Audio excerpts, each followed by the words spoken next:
In the year 1850, a new prime minister of Persia, as bloodthirsty as the previous one, ordered the execution of the BAB. Again, the BAB was brought from Shahrir to Tabriz. There he was confined to a cell next to a courtyard, which was to be the scene of his martyrdom. As the BAB was being conducted to the cell, a youth forced his way through the crowd and threw himself at the feet of the BAB. "Send me not from thee, O master," pleaded the youth. He begged the BAB to allow him to follow him wherever he might go. "Arise," answered the BAB, "and rest assured that you will be with me. Tomorrow you shall witness what God has decreed." The youth was immediately arrested together with two of his companions and was placed in the same cell in which the BAB and his secretary were confined. This young man became known as Anis. Anis had heard of the new message from the BAB himself when he was in Tabriz and had determined to follow him to Shahrir. So strong was the fire of the love of God burning in Anis's heart that his only desire was to sacrifice himself for his new faith. But his stepfather, alarmed at his son's strange behavior, confined Anis to his home and kept him under strict watch. There, Anis spent weeks in prayer and meditation, imploring God to allow him to attain the presence of his beloved. Then one day, while lost in prayer, he had an extraordinary vision. He saw the BAB standing before him and called to him. Anis threw himself at his feet. "Rejoice," the BAB said to him. "The hour is approaching when in this very city I shall be suspended before the eyes of the multitude and shall fall a victim to the fire of the enemy. I shall choose no one except you to share with me the cup of martyrdom. Rest assured that this promise which I give you will be fulfilled." And so Anis began to wait patiently, knowing that the day would soon arrive when he would be reunited with his beloved. Now at last he had obtained his heart's desire. That evening, the BAB was aglow with joy. He spoke with cheerfulness to Anis and the other 3 loyal followers confined with him in his prison cell. "Tomorrow," he said to them, "will be the day of my martyrdom.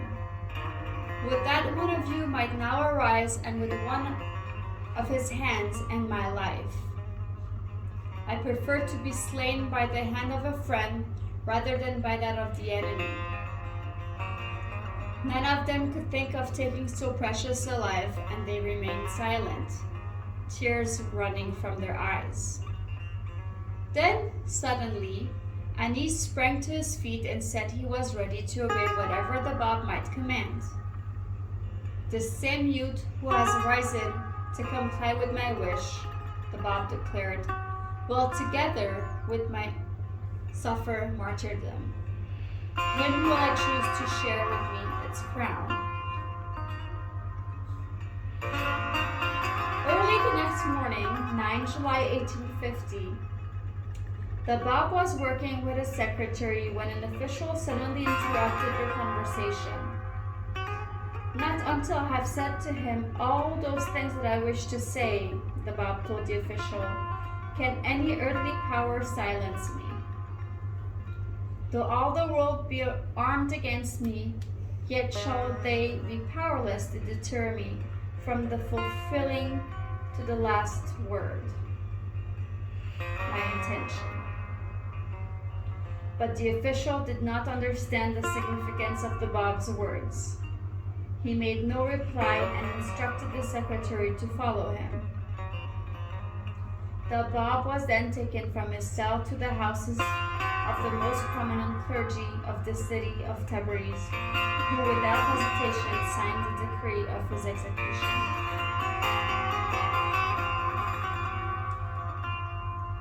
Later that morning, the BAB was conducted back to the courtyard where a crowd of nearly 10,000 people had gathered to witness his execution. He was delivered into the hands of Samkhan, the commander of the regiment of soldiers ordered to execute him. But Samkhan, finding himself greatly affected by the Bab's behavior, was seized with fear that his action would bring the wrath of God upon him. I profess the Christian faith, he explained to the Bab, and entertain no ill will against you. If your cause be the cause of truth, enable me to be free myself from the obligation to shed your blood. Follow your instructions, the Bab replied, and if your intention be sincere, the Almighty is surely able to relieve you from your perplexity.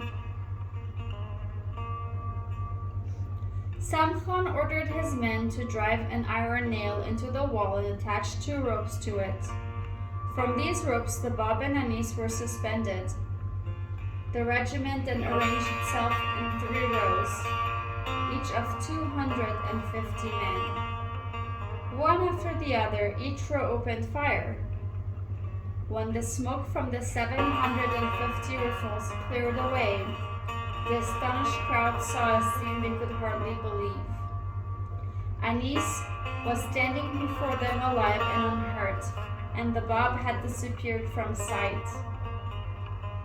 The bullets had only cut the ropes from which they had been suspended. A frantic search for the Bab then began. Eventually he was found seated in his cell, completing his interrupted conversation with a secretary.